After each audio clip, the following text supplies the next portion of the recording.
तर बांधकाम कामगारांसाठी एक अत्यंत महत्त्वाची सूचना आहे आणि खुशखबर आहे, की आता घरकुल योजना जी पाठीमागच्या वेळी पण मी एक व्हिडिओ बनवला होतो. घरकुल योजना आता सुरू झालेली आहे आणि हे घरकुल योजनामध्ये कोणाकोणाला घर भेटणार आहे. आता ह्यामध्ये काय-काय क्रायटेरिया असेल, काय कागदपत्रे लागेल आणि हे कधीपर्यंत असेल मुदत याची आणि कोणाला भेटणार? हे सगळं आता आपण सविस्तर माहिती या व्हिडिओमध्ये पुढे जाणून घेऊया. तर व्हिडिओ स्किप न करता पूर्ण व्हिडिओ बघा आणि आपल्या चॅनलला सबस्क्राईब करा जर व्हिडिओ आवडल्यास आणि कमेंट करा तुमचा जिल्हा कोणता आहे. म्हणजे त्याप्रमाणे ती यादी जी आहे घरकुल योजनाची, त्याप्रमाणे मला तुम्हाला सांगता येईल सरळ व्यवस्थितपणे. तर आता ही जी घरकुल योजना जी आहे, यामध्ये जाग्यासोबत घर बांधून भेटणार आहे. जाग्यासोबत घर बांधून भेटणार. त्यामध्ये सोलर पॅनल पण बसवून भेटणार. सोलर पॅनल पण. ते सगळं फ्री आणि जसं की हे जे घर असणार आहे, हे घर म्हणजे असं प्रायव्हेट फक्त एक जाग्यावर घर असं नाहीये. एक 2-3 मजलीची बिल्डिंग असेल, त्यामध्ये घर असणार म्हणजे फ्लॅटवानी असेल. प्रत्येकला एक-एक फ्लॅट भेटणार आणि ह्याची जी क्रायटेरिया हे सगळं जे आहे, त्याला कागदपत्रे काय लागेल? त्याला फक्त तुमचं आधार कार्ड, तुमचं प्रोफाइल फोटो कामगाराचं आणि तुमचं बँक पासबुक आणि रेशन कार्ड. एवढे 4 कागदपत्रे लागतात पहिले स्टार्टला. आणि हे तुमचं जे आहे, हे कोणाला भेटणार?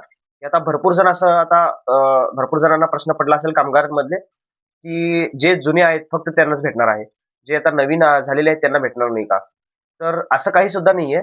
तर पहिलं जे ह्याच्या अगोदर जे योजना आणलं होतं ही घरकुल योजना, तर ते 2020 ची जी नोंदणी होती त्यांच्यासाठी फक्त होती.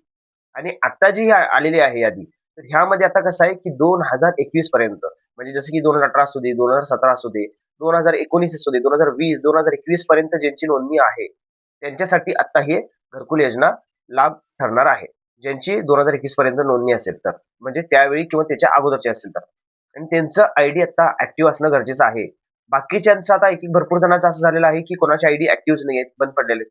तर त्यांनी लवकरात लवकर आयडी ॲक्टिव्ह करून ठेवा. कोणाला जर काही शंका असेल, तर तुम्ही कमेंट करून विचारा. आपलं जिल्हा सांगली आहे. मिरज तालुक्यामध्ये आपलं शॉप आहे. जर इथले कोण असेल सांगली मिरजचे, तर तुम्ही मला कमेंट करू शकता, मेसेज करू शकता. तुमची आयडी काय बंद पडली असेल, तर मी तुम्हाला रिन्यू करून तुम्हाला तुमचं जे काय असेल, तर त्यामध्ये मी तुम्हाला लाभ मिळवून देऊ शकतो. आणि बाकीचे राहिले जिल्हे, तुम्ही तुमचं कमेंट करून सांगा. तुमच्या बाबतीत पण मी लवकरच मग तुम्हाला सविस्तर माहिती देईन तुमच्या जिल्ह्यात जर चालू कसं आहे का नाही आणि कुठे भरावे लागेल आणि त्याला डॉक्युमेंट काय लागेल तर. तर अशाच नवीन माहितीसाठी आणि नवीन-नवीन योजनांसाठी आपल्या चॅनलला सबस्क्राईब करा. धन्यवाद.